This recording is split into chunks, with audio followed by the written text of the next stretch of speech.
আসসালামু আলাইকুম। সবাই কেমন আছেন? আশা করি ভালো আছেন। আবার চলে আসলাম আরেকটি নতুন ভিডিও নিয়ে। এখন আপনার রেগুলারই আসবো।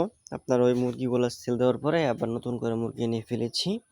এখানে ১,০০০ মুরগি আছে। ২ টা হোল্ডার দিয়ে বোর্ডিং করা হয়েছে। যেন মুরগির তাপমাত্রা ঠিক মতন পায় এইজন্য। আর হচ্ছে মুরগিগুলো হলো চিপির মুরগির বাচ্চা। এগুলার রেট পড়ছে আপনার ৳৪৮ করে। এখন একটু মুরগির বাচ্চার রেট বেশি। একটু রিস্ক হয়ে গেছে, অনেক বেশি টাকাতে কিনে ফেলেছি। দেখা যাক, আলহামদুলিল্লাহ, আল্লাহ বলে যা রাখছে। আসসালামু আলাইকুম। আবার দেখা হবে নতুন আরেকটি ভিডিওতে। সবাইকে ধন্যবাদ।